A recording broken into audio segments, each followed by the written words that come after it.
नमस्कार, बहुत बहुत स्वागत आप सभी का। और मैं एडवोकेट दिनेश सिंह चौहान आप सभी का बहुत बहुत स्वागत भी करता हूँ। आप सभी को पता है कि मध्य प्रदेश में एक फार्मूला चलता है जिसे कहते हैं कालजयी फार्मूला। ये फार्मूला खुद ही सरकार समझती है और क्यों समझती है पता नहीं है। ये किसने ईजाद किया पता नहीं और क्यों ईजाद किया पता नहीं, पर इतना पता है कि संवैधानिक अधिकारों का हनन हो रहा है। जी हाँ, मैं बात कर रहा हूँ 87-13% के बारे में। मध्य प्रदेश में 2019 में एक गैजेट आता है जिसमें ओबीसी को रिजर्वेशन 14 की जगह 27% कर दिया जाता है। और इसलिए किया जाता है क्योंकि आपको पता है जिसका जितनी भागीदारी होती है, मतलब जितनी ज़्यादा उसकी जनसंख्या होती है उसी के हिसाब से उसकी भागीदारी सुनिश्चित होती है। एक समाज में ऐसा चीज़ होती है, जैसे हम परिवार में भी अगर होते हैं तो पता है कि जिस परिवार में ज़्यादा बच्चे होते हैं, जिस परिवार ज़्यादा लोग होते हैं, तो उस परिवार में जो खाना ज़्यादा जाता है। या अगर परिवार में हम 4 लोग होते हैं तो अगर रोटियां बनती हैं तो एक एक रोटी सबको दी जाती है। कि कॉमन सा है, मतलब हमारे सनातन से अगर उठा के देखा जाए तो हमारे यहाँ ये सिस्टम है कि जितने भाई होंगे उतने जो है उसमें हिस्से बटेंगे।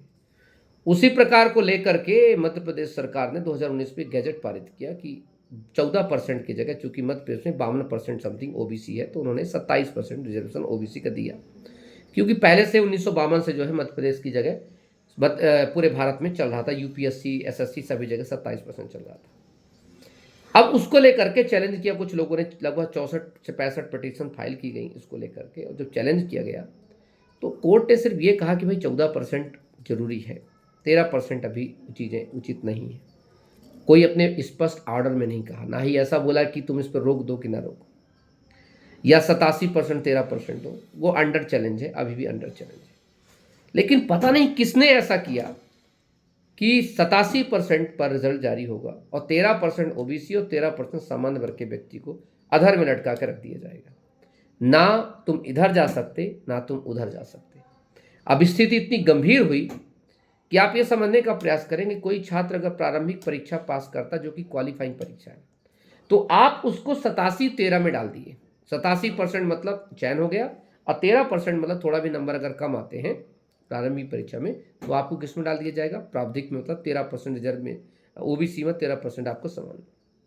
अच्छा बताइए, वो जो 13% जो ओबीसी और 13% जो आपने सामान्य का दिया, और वो मेंस देता है, और मेंस जब देता है उसके मार्क्स टॉपर के मार्क्स से भी अच्छे हैं मेंस में, इंटरव्यू में, तब भी आप उसको सिलेक्शन से वंचित रखेंगे। मतलब इतना मूर्खतापूर्ण नियम कौन बनाता है। मैं जो छुट्टा कहता हूँ कि मतलब ये जिसने भी इसको ईजाद करके दिया है, या कि वो मूर्ख है या कि वो सिर्फ बेवकूफ़ बना रहा है, किसको, छात्रों को बेवकूफ़ बना रहा है, ओबीसी की आबादी को बेवकूफ़ बना रहा है, सामान्य की आबादी। क्योंकि तय है कि ये फार्मूला किसी भी हाल में संवैधानिक सही हो ही नहीं सकता। अभी हाल ही में कोर्ट में जब सुनवाई चली इस मुद्दे पर, तो कोर्ट ने तो साफ तौर पर कह दिया कि 87-13 फार्मूला हमने तो दिया ही नहीं है। मतलब खुद कोर्ट मान रही है कि 87-13% फार्मूला हमने दिया ही नहीं है, तो फिर दिया किसने? पिछले 3 साल से परेशान कौन कर रहा है, और कितने बच्चों का भविष्य अधर में अटका हुआ है? ये कौन लोग हैं जो इस प्रकार की चीजें अपना करके ये जो भविष्य में ये जो बच्चे हैं, जो छात्र हैं, जो अभ्यर्थी हैं, उनके जीवन के साथ खिलवाड़ कर रहा है? ऐसे तमाम, चाहे ओबीसी के छात्र, चाहे जनरल के छात्र, आप लोग ऐसे रूल को चैलेंज क्यों नहीं करते? आप करिए। जो संविधान के खिलाफ है, जो संवैधानिक नहीं है, उसको करिए। और उसके लिए किसी आंदोलन प्रोटेस्ट की नहीं, एक सही तरीके से कानूनी सलाह के साथ और तमाम इसमें जो है पुट करने की। ये जो 87-13% का जो सामान्य प्रशासन विभाग का रूल्स है, वो किसी संविधान से नहीं आया है, किसी कोर्ट ने नहीं कहा है। तो सोचो वो चीज तुम्हारे ऊपर इतनी प्रभावी क्यों है? अभी रिजल्ट आएगा मध्य प्रदेश पुलिस कांस्टेबल का। अब ये लोग अगर 87-13% के आधार पर रिजल्ट को जारी करते, सुनना एक बहुत सामान्य सी बता रहा हूं, तो रिटर्न टेस्ट में 87%, रिटर्न टेस्ट में 13% प्राप्त रहे। अब मान लो वो व्यक्ति फिजिकल में अच्छे मार्क्स ले आता है, मतलब जिसके 87% वाले मार्क्स हैं उससे भी अच्छे मार्क्स 13 प्राप्ति वाला आता है, पर उसको ज्वाइनिंग नहीं मिलेगी। मतलब दोनों के मार्क्स बना करके ज्वाइनिंग ज़्यादा है, देखिए ज्वाइनिंग नहीं मिलेगी क्योंकि तुम प्रावधिक में।